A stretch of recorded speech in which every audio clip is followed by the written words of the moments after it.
याला जायचे ते शनी शिंगणापूरला, पण म्हणे खर्च मी करणार, तेल बिल सगळं. त्याने बाळासाहेब तुझं 2.5 किलो तेल, माझं 2.5 किलो तेल. तर बाळासाहेब म्हणाले की अरे म्हणे तुम्ही खर्च करणार तर आम्हाला पुण्य मिळेल का त्याचं? अरे म्हणे बाळासाहेब, जोपर्यंत तू आणि मी काही वेगळे का म्हणे, आपण एकच होत म्हणे आपण, आणि हे जन्मजन्मी आपलं नातं राहणार आहे गुरु शिष्याचं. त्याच्यामुळे तू काय हे करतो, तू मी काय करतो म्हणतो. तो म्हणे बरं म्हणा. बाळासाहेब म्हणाले बरं. मग ते पंधारे साहेब जे होते तिथे मॅनेजर होते बडोदा बँकेत, तर त्यांना म्हटलं की अहो पण ते पण यांचे साधक होते. तर त्यांना म्हणाले की म्हटलं पंधारे साहेब आपल्याला शिंगणापूरला तुम्हाला तुमची गाडी देता येईल का? म्हटलं मामाला शिंगणापूरला यायचं. अरे म्हणे शिंगणापूर माझ्याच यायचं तिथं बँकेमध्ये, मी मॅनेजर असे, तर आपली गाडी घेऊन जाऊ आपण. पण मामा म्हणाले की पेट्रोल आणि खर्च मी करणार म्हणे. तो म्हणाले बरं म्हणाले. मग तिथे आल्यानंतर आमची गाडी शिंगणापूरला पोचली. तिथे आम्ही सगळं आपला अभिषेक झाला, सगळं झालं. दर्शन घेऊन आम्ही शिंगणापूरचं आलो. त्या फुलवाल्याला विचारलं, कारण तिथे बायकांनी यायचं नाही तिथे, तर बायका त्या बाजूला बसल्या तिथे बाजूला, आणि आम्ही तिघं जण इकडून दर्शन वगैरे घेऊन अभिषेक करून आम्ही बाहेर आलो. आणि त्या तेलवाल्याला आणि फुलवाल्याला पैसे द्यायचे होते. तर तो तेलवाला आणि फुलवाले म्हणाले आम्हाला पैसे मिळाले म्हणून. कोण दिले पैसे काहीच कळले नाही. मामानेच दिले पैसे. कुठून दिले? आमचे मामा तर आमच्याबरोबरच होते, पण पैसे मामानेच दिले. कसे दिले काय दिले हे त्यांच्या. मग ते 500 रुपये खर्च होईना म्हणून घरी आल्यानंतर मला म्हणाले की अरे हे 500 रुपये फार माझ्या डोक्यावर ओझं झाले म्हणे, तर हे खर्च होत नाही. तर तेवढ्यात काय झालं, एक बाई दर्शनात ज्या काय येत होते श्रीरामपूरला, ते एका बाईने त्यांना नमस्कार केला, डोकं ठेवलं त्यांचं पायावर. तर तिचे हात तिने जे ठेवले, तर तिचे अंगठ्याचे नख, तिच्या अंगठ्याचं नख त्यांच्या पायाच्या नखाला लागलं, बोटाला लागलं, आणि तिने थोडंसं रक्त आलं. तर मामाने परत आंघोळ केली, कारण त्यांना स्पर्श करायचा नाही. परत आम्ही आंघोळ केली, कारण तासापूर्वी त्याने आंघोळ केली होती. परत आंघोळ केली. अगं म्हणे स्पर्श करायचा नाही मला, आणि तू स्पर्श केलाच म्हणे तू. आणि मग ते सगळे गेल्यानंतर पुष्करला ते म्हणजे माझ्या मुलाला म्हणाले कारण तुला डॉक्टर व्हायचं नाही म्हणे तुला. तर म्हणे हो म्हणे मामा. तर म्हणे मग आण म्हणे ते तुझं मलम आण म्हणे, सुषमा मलम. म्हणजे सगळ्या औषधांची माहिती, सगळं माहिती. मग पुष्करने त्यांना सुषमा मलम लावलं, आगोमचं तेल लावलं, त्यांची जखम बरी झाली, त्यांना बँडेज बांधलं. मग मामाने 2 मिनिटं डोळे मिटले आणि म्हणाले की पुष्कर हात कर तुझा म्हणे, आणि असा हात कर. आणि मामाने खिशातून पैसे काढले, त्याच्या मुठीत भरले, आणि मूठ म्हणे बंद कर, आणि काही न पाहता ती तुझ्या देवघरात जा, आणि देवघरात एका पेटीमध्ये ठेवून दे. आणि ते न मोजता एकदा कापडाच्या त्याच्यात रेशमाच्या कापडात गुंडाळ, आणि ते पैसे त्याची देवात ठेवायचे होते. ते मोजायचे नाही आणि पाहायचे पण नाही. तिने ते आपलं त्याप्रमाणे मूठ वळून पैसे घेतले, पुरसुंडी बांधली त्या फडक्यामध्ये, आणि ते अजूनही आमच्याकडे देवघरात ती पुरसुंडी आहे. ती बघायची नाही, फोडायची नाही, बघायची काही नाही. परंतु ती जशी पुरसुंडी मिळाली आम्हाला, तोपर्यंत मी जवळजवळ 25-30 वर्ष झाले मी आगोमची औषधं विकतो. आगोम कंपनी जी कोलकात्याला आहे, त्या कंपनीचे जवळजवळ 100 वर्षाच्या वर झाले त्या कंपनीला, आणि त्यांची औषधं जी आहेत वनस्पतीची ती फॉरेनला जात असतात. तर त्या मामा मला जेव्हा म्हणाले की हे औषधं तू लोकांना द्यायची, आणि याचे पैसे जर कोणी जास्त दिले, जर याची जी किंमत आहे औषधांची तेवढीच किंमत द्यायची, त्यापेक्षा जास्त कोणी घेतलं तर घ्यायचे नाही, त्यांना परत करायचे. किंवा लोकांकडे तू जर गेला, वयस्कर लोक आहेत त्यांना येता येत नसेल, तिथे जर तू गेला तर त्यांना त्याचे चार्जेस घ्यायचे नाही, व्हिजिटिंग चार्जेस वगैरे. आणि ते औषधं आहेत, ते औषधासाठी खर्च करायचं. तुला 500 रुपये दिलेले ते औषधं आणायची आणि विकायची, आणि मला त्या 500 रुपयाची मला औषधं दे, आपलं त्या पैशांची. आम्ही मोजलंच नाही किती 500 का 1000 आम्ही पाहिले नाही अजून ते. परंतु आम्हाला वाटलं की त्या कलेक्टरने जे 500 रुपये दिले तेच त्याने आमच्याकडे दिले असावे, म्हणून आम्ही त्यांना जवळजवळ 400-500 रुपयाची आगोमची औषधं दिली. ते माऊलीत गेल्यानंतर मामा बहुतेक सत्पुरुषांकडे लोक आपल्या साधक का जातात, दर्शनाला कोणी सत्पुरुषांचं जात नाही, प्रत्येक जण आपली अडचण घेऊन जातात. आणि त्याचा एक अनुभव तुम्हाला टेकेश्वर महाराज आणि मामा हे एकच आहे, त्याचा एक अनुभव तुम्हाला सांगितलं मी. परंतु तिथे त्या औषधाचे जेव्हा त्यांनी औषधं ठेवली तर मला एका पंचांगात वाचायला मिळालं, जाती पंचांगात, की हे जे मंत्रून औषध दिली आपण तर याचा लवकर गुण येतो, तर ही मंत्रशक्ती फार जोरात आहे. म्हणून मग त्या मंत्र त्यांनी दिलेला आहे, अच्युतानंद गोविंद नामोच्चारण बेसदा नशंती सकल रोगा सत्यम सत्यम वदाम्यम. हा मंत्र म्हणून जर औषध दिलं तर ते लवकर बरं वाटतं आपल्याला. आणि मग मामाने तर मला खजिनाच दिला. म्हणजे श्रीरामपूर सारख्या ठिकाणी, मालेगाव सारख्या ठिकाणी मी मॅट्रिक्युलेट पोस्टातला कारकून, परंतु तिथले लोक मला डॉक्टर म्हणाले. मी डॉक्टर झालो आणि पुष्कळ ते म्हणाले की तुला डॉक्टर व्हायचं ना, मला मलम लाव. मग त्यालाही डॉक्टर म्हणाला. आणि मग मामाने आम्हाला एक स्टँडिंग ऑर्डर दिली की जिथे जिथे आपल्या शिबिरं असतील, आध्यात्मिक शिबिरं, तेव्हा तिथे ही औषधं घेऊन यायची आणि हे औषधं तिथे करायचं. तर सांगायचं म्हणजे वहिनी, आम्ही जेव्हा वाडीला गेलो तेव्हा ताईंची तब्येत बिघडली, शकाताईंची. तर मी ताईंना विचारलं की ताई तुम्हाला हे आगोमचं औषध आहे माझ्याकडे, तुम्हाला देऊ का? तर दादाला विचारलं. मग दादांना विचारलं, दादा म्हणाले ताई घ्या म्हणे औषध, घ्या.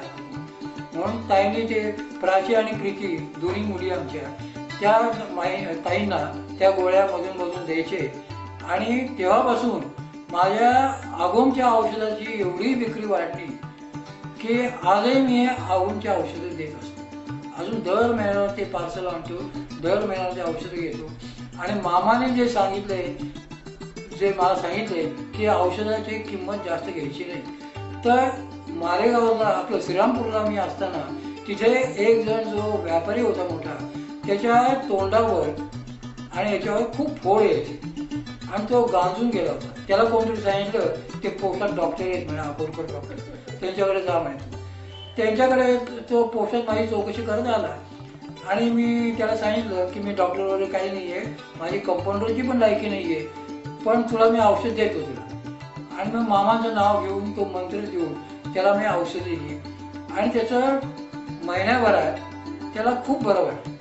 तो म्हणे हा आजार मला जवळजवळ 7-8 वर्षापासून आहे म्हणे, मला बाहेर जायला लाज वाटते म्हणे मला. आणि मुंबईला गेलो, इकडे गेलो, ऑपरेशन झाले, सगळ्या टेस्ट झाल्या आणि ते म्हणतात जवळजवळ 4-5 लाख रुपये तुम्हाला खर्च येईल आणि तुमच्या 250 रुपयांनी ते बरं वाटलं म्हणे मला. ही कृपा कोणाची? तर मामांची कृपा आहे.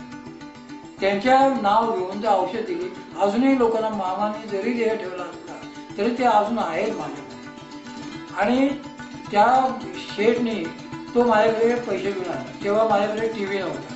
माझ्या प्रत्येक गोष्टी आधी अँटिना मग TV झाला.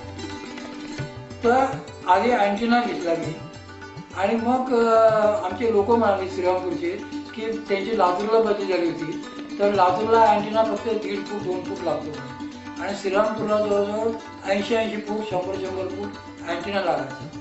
तर हा अँटिना तुम्हीच घ्या साहेब, म्हणजे लोकांना असं वाटेल अरे म्हटलं माझ्याकडे कुठली TV आहे. तर तुमचे पण लोकांना वाटलं ना की आमच्या अकोलकर साहेबांकडे पण TV आहे, तुम्ही अँटिना लावा फक्त. त्याने माझ्या फ्लॅटवर अँटिना लावून दिला. म्हणजे आमची गव्हर्नमेंट कॉलनीच होती, माझ्या फ्लॅटवर त्याने अँटिना लावून दिला. हा याची होती एजन्सी TVची वगैरे इलेक्ट्रॉनिक आयटमची. तो म्हणे तुम्हाला मी लाख रुपये देतो, 1 लाख देतो म्हणे. मला तुम्ही बरं गेलो म्हणे मला, म्हणजे तुझे पैसे मला मोकळे द्यायला 250 रुपये 250 रुपयेच पाहिजे. बरं म्हणे मला काहीतरी तुमचं करू द्या, तर मी तुम्हाला TV देतो म्हणे. तर त्याचे पैसे म्हणे मी तुम्हाला पैसे घेईन तुमच्याकडे TVचे. मग त्याने काय केलं की TV मला दिला, व्हिडिओकॉनचा TV दिला. व्हिडिओकॉनचा TV तो गंगापूरचे त्याचे मालक जे आहे ते गंगापूरचे राहणारे. ते गंगापूरचे राहणारे जे लोक आहेत त्यांना 15% डिस्काउंट देतात. तर त्याने गंगापूरचा पत्ता घेतला एका याचा आणि त्या पत्त्यावर तो टीव्ही बुक केला.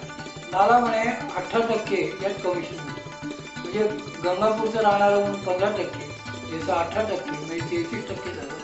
आणि तुम्ही व्हिडिओकॉनचे शेअर ओढवला, कारण मी चुकून एक शेअर घेतला होता, कोणीतरी घेतला होता माझ्या नावावरती व्हिडिओकॉनचा. तुम्ही शेअर ओढवले, तुम्हाला 5%, म्हणजे 50% सूटमध्ये. म्हणजे तेव्हा तो टी व्ही चांगला टी व्ही, तेव्हा त्याची किंमत 13,000 होती, तो त्याने मला 5,000 दिला. तो टी व्ही अजून माझ्या घरात आहे, अजून चालतो, 12 वर्ष झाले तो टी व्ही. आणि तो टी व्ही आला तो म्हणे असं तुम्ही माझ्याकडनं घेतच नाही काही. तो त्यांनी एक याचं मशीन आणून दिलं टेलरिंगचं. तर तेव्हा मुली शिकवत कॉलेजमध्ये होत्या. अरे म्हटलं टेलरिंग काम कोण करणार आहे? नाही म्हणे हे माझ्याकडनं तुम्हाला. फॅशन मेकर मशीन तिने नाव दिली, काही पैसे नाही. मग जेव्हा मुलींच्या लग्नाच्या वेळेला मशीन, आता हल्लीचे लोक काही विचारत नाही शिवणकाम येतं का, भरतकाम येतं का. मशीन आहे म्हणजे शिवणकाम येतं. त्यामुळे मुलींना कोणी प्रश्न विचारला नाही की शिवणकाम येतं काय, भरतकाम येतं काय. नंतर मग मला गायनाची फार आवड, काही गावा आपण पेटी शिकावी. परंतु पेटी शिकायचा क्लास लावला की माझी बदली ठरली, तो बदली व्हायची. तर मला माझा त्या अंडर एक क्लार्क होता भंडारी म्हणून, तो त्या गायनाच्या याच्याचा तो मिरज युनिव्हर्सिटीचा तो डायरेक्टर गायनाच्या युनिव्हर्सिटीचा, आणि तो माझ्या अंडर होता. तो म्हणे साहेब तुम्हाला मी पेटी शिकवेन, मुलींचे तुमचे पण आवाज चांगला आहे, तुम्ही ते पेटी तुम्हाला शिकवून देईल. तर बरं म्हटलं. त्याने ती पेटी आणली, पंढरपूरला तयार करून आणली, आणि त्याचं उद्घाटन, त्या पेटीचं उद्घाटन हिराबाई बडोदेकरांनी केलं. आणि ती पेटी त्याने आणून दिली. त्यामुळे या पेटीचे पैसे घेणार नाही म्हणजे तुमच्याकडे, कारण तुम्ही मला माझ्यावर बरेच उपकार केलेले आहेत, तुम्ही माझं ज्योतिष सांगितले, तुम्ही मला औषधं दिलेली आहे, तुम्ही अमृत केलेले, तर मी तुम्हाला शिकवण्याचे पैसे, शिकवणं हे जे ज्ञान हे मोफत द्यावं, तर मी तुमच्याकडनं पैसे घेणार नाही. थोडंफार त्याने मला शिकवलं आणि त्याची बदली झाली. त्याची बदली झाल्यानंतर आता काय करायचं, तो म्हणे तुम्ही असाची एक युनिव्हर्सिटी आहे, त्या युनिव्हर्सिटीला माझं नाव सांगा आणि तुम्हाला त्यांच्याकडनं काही मासिकं येतील, त्या मासिकावरून तुम्हाला नोटिशन वगैरे मिळतील, कसं शिकायचं काय शिकायचं. मग त्यांना मी पत्र पाठवलं. आता तो होता PhD गायनाचा, त्याचा रेफरन्स मी त्या कंपनीला दिल्यानंतर त्यांना वाटलं की हे पण गाणारेच दिसत आहेत, म्हणून PhD करणारे वाटते. म्हणून त्यांनी मला तेव्हाच्या काळातले जवळजवळ 700 रुपयाची एवढा मोठ्या पुस्तकं पाठवून दिली पार्सलची. आणि आता याच्या नावावरती आली आणि त्याची बदली झाली होती, तर आपला गुरु येतो त्याला मान खाली घालायला नको, म्हणून मी ते तेव्हा मला 300 रुपये पगार होता आणि हातात फक्त 150 रुपये द्यायचे. पण मी त्यांनी सांगितलं ना आपल्या, मी ती BP सोडवली 500 रुपयाची, इकडून पैसे मागून, आणि ती BP अजून ते माझ्याकडे पुस्तकं. मला त्या गाण्याचं काही कळत नाही, पण पुस्तकं अजूनच गाण्याची, त्याचा उपयोग आता मला होतो, कारण मी लायब्ररी काढली. कारण आमच्या मामा जेव्हा आम्हाला मीटिंग घ्यायची आमची, तेव्हा सांगायचे की आपल्या मंडळाचं काम म्हणजे गोरगरिबांसाठी सगळ्यांना त्याचा उपयोग झाला पाहिजे, गरिबांना औषधं द्यायला पाहिजे, पुस्तकं, संगीत, अमूक सर्व विषय पाहिजे. तर माझ्या लायब्ररीत जवळजवळ 150 पुस्तकं नुसतं संगीतावर, ती जी BP आली ती पुस्तकं आहेत, वामनराची पुस्तकं आहेत, आयुर्वेदाची पुस्तकं आहेत, सगळ्या याच्यातली आहेत. जे मी शिकलो ती जी पुस्तकं. आता परवाच 2 महिन्यापूर्वी एका रशियन डॉक्टरकडनं मी याचा एक 8 दिवसाचा एक कोर्स पूर्ण केला, ॲक्युप्रेशरचा कोर्स करून घेतला. ते पॉईंट तुम्ही दाबले की तुमचे आजार बरे होते. तो त्याचंही सगळं आणलेलं सगळं ती पुस्तकं आहेत. हे आगमची पुस्तकं आहेत. आगम म्हणजे माझ्यावर तर त्या कंपनीच्या मालकाने, म्हणजे ते मला, माझ्या मुलाला ते 8वा मुलगाच मानतात ते, की त्यांना 7 मुलं, तर माझा मुलगा म्हणजे त्यांना नातू आणि मी म्हणजे त्यांचा 8वा मुलगा त्याचा, आणि पुष्कर म्हणजे त्यांचं नातू. मग ती पुस्तकं हे सगळं मामाने मला सगळं दिलं. त्यांच्या अनुभवातून त्यांनी जे सांगितलं त्याप्रमाणे केलं की सगळं व्यवस्थित झालं. आणि आज माझी मुलं माझ्या मग माझ्या मुलाला, दोन्ही मुलींना सगळ्यांना अनुग्रह मिळाला आहे, सगळ्यांना अनुभव आलेले. नंतर माझ्या नातवाला अनुग्रह मिळाला. त्याचं वय 5 वर्षाचं असताना त्याला स्वप्नात मामा आले आणि त्यांनी काहीतरी स्वप्न सांगितलं होता. तर प्रीती म्हणाली की दादा तू स्वप्न सांगशील का हे. तर त्या मुलाने टेबलासमोर उभा राहून दादा तिथे समोर बसले होते आणि दादाला सांगितलं की दादा मला असं स्वप्न पडलं. तर म्हणे तुला अनुग्रह मिळाला, दीक्षा मिळाली. 5-6 वर्षाच्या नातवाला सुद्धा दीक्षा मिळाली माझ्या.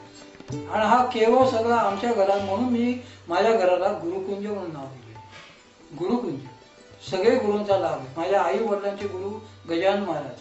माझ्याकडे तुमचे गजानन महाराजांचे आमचे शेअर जायचे पूर्वी.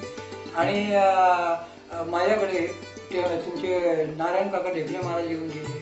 नंतर तुमचे भाई महाराज कारखाने येऊन गेले, दादा येऊन गेले, शकाते येऊन गेल्या असे. आणि जेव्हा इथे